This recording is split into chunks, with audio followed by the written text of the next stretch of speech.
కర్నూలు జిల్లా బస్సు ప్రమాదంలో మృతదేహాల అప్పగింత ఆలస్యమయ్యే అవకాశం ఉంది. మంటల్లో డెడ్ బాడీలు గుర్తుపట్టడానికి వీలు లేకుండా పోయాయి. ఇప్పటికే ఫోరెన్సిక్ టీమ్ స్పాట్ కు చేరుకుంది. మరి కాసేపట్లో అక్కడే పోస్ట్ మార్టం నిర్వహిస్తారు. ఆ తర్వాత మృతుల కుటుంబ సభ్యుల DNA శాంపిల్ సేకరిస్తారు. DNA పరీక్షల తర్వాత మృతదేహాలను అప్పగించనున్నారు. హైదరాబాద్ నుంచి బెంగళూరు వెళ్తున్న వి కావేరీ ట్రావెల్స్ వోల్వో బస్సులో మంటలు చెలరేగడంతో 15 మంది సజీవ దహనమయ్యారు. 2 డ్రైవర్లు సహా 23 మంది సురక్షితంగా బయటపడ్డారు. అయితే పలువురు ప్రయాణికులకు కాలిన గాయాలయ్యాయి. తెల్లవారుజామున 3 గంటలకు కర్నూలు జిల్లాలో ఈ ఘోర ప్రమాదం జరిగింది. మంటలు చెలరేగిన సమయంలో బస్సులో ప్రయాణికులంతా గాఢ నిద్రలో ఉన్నారు.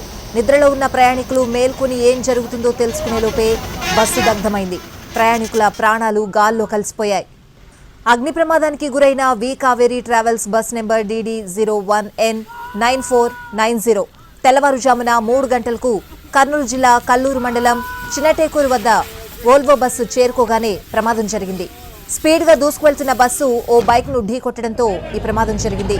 బైక్ బస్సు ముందు కింద భాగంలో ఇరుక్కుపోయింది. ఓవర్ స్పీడ్లో ఉన్న బస్సును డ్రైవర్ కంట్రోల్ చేయలేకపోయాడు. దీంతో 300 మీటర్ల దూరం బైక్ను అలా ఈడ్చుకుంటూ పోయింది బస్సు. రోడ్డుకు బస్సుకు మధ్యలో ఉన్న బైక్ రాపిడికి పెట్రోల్ ట్యాంక్ నుంచి మంటలు చెలరేగాయి. బైక్ను ఢీకొట్టిన వెంటనే బస్సును ఆపుంటే ఈ స్థాయిలో ప్రమాదం జరిగుండేది కాదు. కానీ డ్రైవర్ నిర్లక్ష్యం ప్రయాణికుల ప్రాణాలు తీసింది.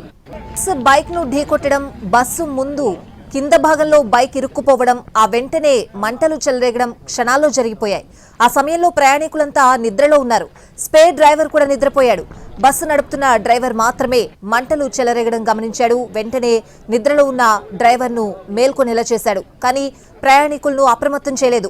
చిన్న ప్రమాదమని భావించి వాటర్ బబుల్లో ఉన్న నీళ్లు చల్లి మంటలు ఆర్పేందుకు యత్నించారు. కానీ మంటలు అదుపులోకి రాలేదు. బస్సులోకి మరింతగా వ్యాపించాయి.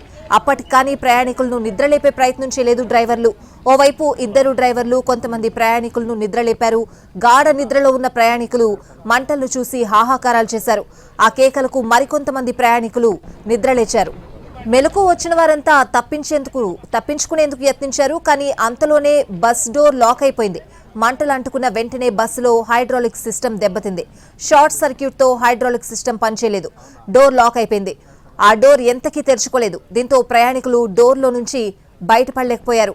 ఎమర్జెన్సీ డోర్ను బద్దలుగొట్టారు. అదే సమయంలో హైవేపై వెళ్తున్న కొంతమంది ఆగి బస్సు వెనుక భాగంలో ఉన్న పెద్ద అద్దాన్ని ధ్వంసం చేశారు. ఆ అద్దం అంత ఈజీగా పగలలేదు. వెనుక అద్దం పగలగొట్టేలోపే ప్రయాణికులను మంటలు చుట్టుముట్టేశాయి. లగేజ్ తీసుకుని కొందరు, లగేజ్ వదిలేసి మరికొందరు, ఎమర్జెన్సీ డోర్ నుంచి కొంతమంది, వెనుక డోర్ నుంచి మరికొంతమంది కిందకు దూకేశారు. తమ కుటుంబ సభ్యులను నిద్రలేపి వారితో సహా కొంతమంది బయటపడితే మరికొంతమంది కుటుంబ సభ్యులను నిద్ర లేపుతూ మంటలు చిక్కుకుపోయారు. కొంతమందికైతే ఇంకా మెలకువే రాలేదు. అంతలోనే మంటలు చుట్టుముట్టడంతో ఆ మంటల్లో చిక్కుకుపోయారు.